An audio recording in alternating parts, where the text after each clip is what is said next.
In the next few minutes, what we are going to actually discuss is a problem which may stand between India becoming a global superpower or not.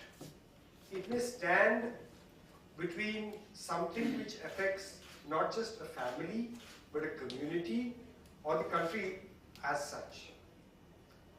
The tragedy is that in our country we do not pay adequate emphasis to healthcare, whether it be preventive, promotive, curative, any which way. Why is it so? It is my belief that very good, able administration in the times of Emperor Akbar and thereafter in the times of the British Raj in India made everybody believe that healthcare is a state subject. All of us feel that if we fall sick, the state has a responsibility to take care of us. Modern medicine is not an inexpensive modality. And the advent of science is that we should be able to provide modern medicine at the doorstep. But more than that, let's look at a small family. One breadwinner, very small family. What happens to this gentleman if he, at the age of 35, 34, 35, has a heart attack? Well, he suffers, he's laid up. There can be a huge expense of his undergoing a primary angioplasty. His heart can get damaged. Because his heart gets damaged, he has a lifelong risk of going into heart failure, which means that the pump is inadequate for his body function. He can have abnormal rhythms. He may need high-end devices to take care of all that. So what are we left with? That family for which he was the pillar has now a crumbling pillar. There are many such families. When we look at a community, we find that not just the principal breadwinners, people as we age have more and more diseases, and we have the liability of looking after them. Now this is a liability which as a community we have to take. Look at it as a country. The country should, or the government, which is of the people, by the people, for the people, should provide healthcare, prompt, timely, effective, appropriate healthcare to everybody.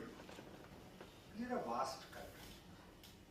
And all this high-tech medical care requires huge investment. Is it possible? It may be possible in a metro that you are within 1 hour of getting appropriately treated for a heart attack, thus avoiding long-term disability, but it may not happen in more far-flung areas. So where is the responsibility? The responsibility is on all of us. As individuals, we are responsible to our families. So as individuals, we have to prevent this problem. As a family, because normally families eat together. And as a family, we have to eat right, we have to exercise right, we have to lead a normal, healthy lifestyle. As a community, all you people are senior members of the community. You should all get together and have appropriate, timely healthcare needs which are addressed by the community. As a government, we must look at preventing this disease and treating it if the need so arises. So the perspective which I'm going to offer to you emanates from the fact that I do not know if India will continue to be one-day international champions, or they are no longer T20 champions. They may not be the best test playing team. But undisputably, we are the world capital of diabetes mellitus and coronary artery disease. It is not a proud thing to be. Why is this so? We shall see. And where and how we have reached this situation, we shall see. year 1900, I know that none of us were probably alive in that year, the median survival of an Indian male was 19.3 years. We have become better off. And why was that? We know there was a very high infant mortality rate. So in statistics, if 10 kids die, it takes away the mortality figures lower. There was a very high infectious disease mortality rate. People would die of infections. You know, we have seen in our lifetimes that there used to be sanatoria for treatment of tuberculosis because there was no treatment. If you look at how people would lead lives 2 generations ago, it was an agrarian economy. And everybody was working in the fields. There were no cars. There were no elevators. There was not much of air travel. 2 generations ago. Just imagine what your great-grandparents ate. Just imagine. You to just close your eyes and think what they ate, how they lived, what happened with communication systems, what were their stress levels. Of course, you can say that there are stress levels at all times, but the days were short. They were not prolonged because of television. They were not prolonged because of variety of other things happening. Life was slower paced and everybody was working hard. So, what did we have? We had reasonably good ahar, we had reasonably good vyavhar, and hopefully we had good vichar. So if we had all this, people lived better. Despite that, the mortality was skewed because of infant mortality. So let us look at why is heart disease important and what kind of heart disease is important. You know, when we refer to cardiovascular disease, cardio stands for the heart, vascular are the vessels which take blood from the heart or bring blood to the heart. And we know that a large majority of these heart diseases are because of a phenomena called atherosclerosis. The term athero means a gruel, sclerosis means hardening. So it is something which we have imagined that as we age or with variety of risk factors, our arteries are going to harden and get filled with a fatty gruel. And this leads to coronary artery disease. Now, what is a coronary artery? The Greek word corona means a crown. And if we look at all the hearts in evolution, up to reptiles, the heart as a pump can drink the blood inside the heart. And the blood inside the heart is responsible for nutrition to that heart. But in the evolutionary plane, after reptiles, that means after snakes and lizards, when it comes to birds or it comes to mammals, this blood is inside the heart is not adequate to supply nutrition to the heart muscle. So, you have to have developed arteries which rest like a crown on the heart. And because they rest as a crown on the heart, they are called coronary arteries. So I just wanted to explain that. Also, I just take 1 minute to explain how these arteries travel. These arteries, because they are traveling on the surface of the heart, they travel in grooves. We all know, we teach our school children, that there are 2 atria and there are 2 ventricles. So the grooves can arise between the 2 ventricles or between the atria and the ventricles. So the artery, we actually have 2 coronary arteries, a left coronary artery and a right coronary artery. The left coronary artery divides into 2 arteries. One which travels in the interventricular groove, which is in the front of the heart. When in medicine, when we refer to something in the front, we call it anterior. And because it goes from head to toe, or at least, you know, in that direction, it is anterior descending. And because it comes from the left side and it travels like this, suppose like this, it is left anterior descending. The artery which wraps around on this side is another branch of the left coronary artery, and this is referred to because it travels in the atrioventricular groove, which means the groove between the left atrium and the left ventricle. So this artery can sometimes supply to the back of the heart also. This artery is called the left circumflex, or you may have seen many notes of physicians which say LCX. That is because it is left circumflex. On the right side, the right coronary artery also travels in the same groove and usually supplies blood to the back of the heart. This is the right coronary artery. They have different branches. We shall not go into it except to tell you that these are the three arteries. Because we call it three, actually there are two, but because one divides into two important arteries, we refer to them as three arteries. There are other heart diseases also. In year 1900, and why in year 1900? I started my medical education in year 1978. And at that time, when we were in medical college, we never presented cases for examinations of coronary artery disease. We only presented cases of rheumatic heart disease.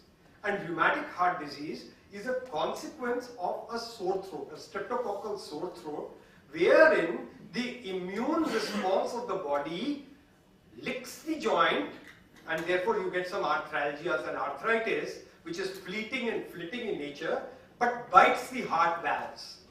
So my grandmother died of rheumatic heart disease with mitral stenosis because in the time that she lived and died, there was no treatment of rheumatic heart disease with mitral stenosis, a thing which is very easily treated either by surgery or by a percutaneous means in the catheter laboratory by a balloon mitral valvotomy. Other than that, we also have abnormal rhythms of the heart. People complain, dhadkan ho gayi. Ji bahut tez dhadkan, thak, thak, thak, thak, thak. Now these are because there is an electrical system, just like there is a blood supply system in the heart, there is an electrical system of the heart. And this electrical system can have small short circuits. And if it has short circuit, it leads to something like a circus movement. Because when it leads to a circus movement, you can get rapid heart rate, something like this. And that can be palpitations. What is more is happening is that our population is aging. Till now, our population pyramid was like this. If somebody was 80, most of the time, when we had a statement which still exists, with apologies to all those who are 60, we used to say, "Oh, satya gaya." What the hell? You know, a 60-year-old man is actually can be pretty fit, but we used to refer to him as satya gaya. Now, when we refer to this as satya gaya, we know because we were not having many people who were living to be 60, 70 and 80. Today, because of modern medicine, this population pyramid is becoming like this. And because it is becoming like this, we have the further responsibility of caring for these senior citizens of ours who may have a different set of problems. Their problems can be the atria may not contract like this, like in an organized fashion. They can get disorganized. That's an abnormal rhythm called atrial fibrillation.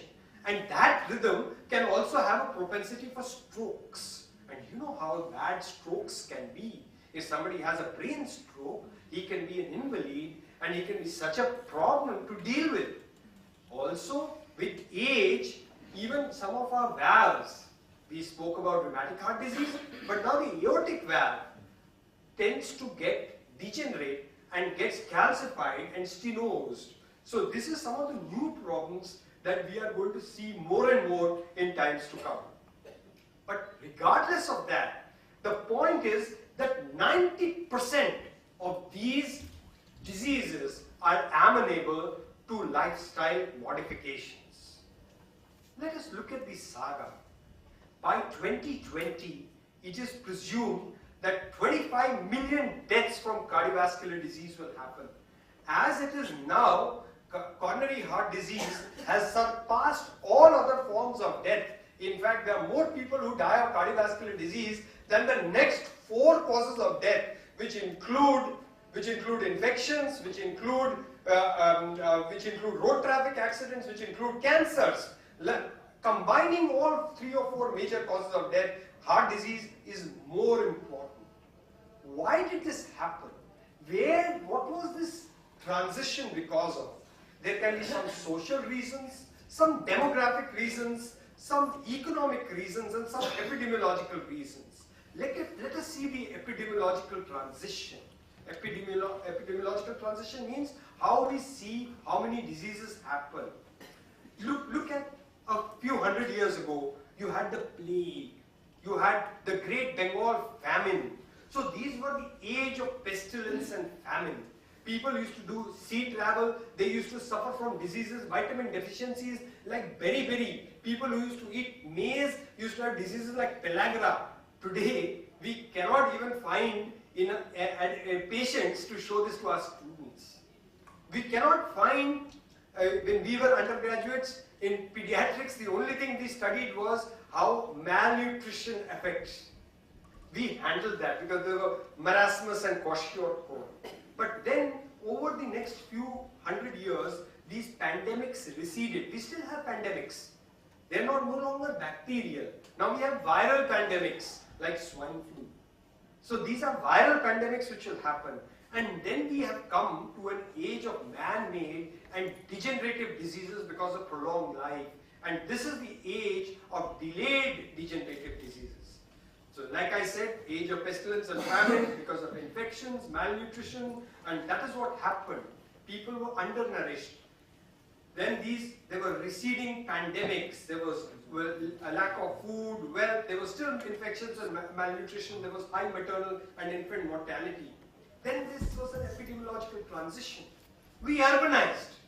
From a person who used to eat maybe a little vegetable with a bajre ki roti, is in 2 generations, we are now eating Domino's pizza. And if it does not come in 26 minutes, possibly you get it free. You see, so how this has changed. What is Domino's pizza made out of? Maide ka base and cheese ka topping. And we all know what all this is. Fast food. Forget Domino's pizza. Maybe it's an urban thing. It's an affluent thing. Go to even the smallest village in Halwai is actually taking out crisp samosas. I just went and I was 2 minutes late because I went down to Ethiopia to have a cup of tea. I told my wife, I said, you know, I'm just enjoying. There was this elderly lady who was sitting in front of me. I could see her. I was enjoying the happiness as she was attacking the chana bhatura. You know, it was just sheer happiness. And I told her, I said, listen, you know, I just like the look in her face, that she's so happy with what she's doing. Not realizing that whatever the halwa is giving you has got vegetable fats which are saturated.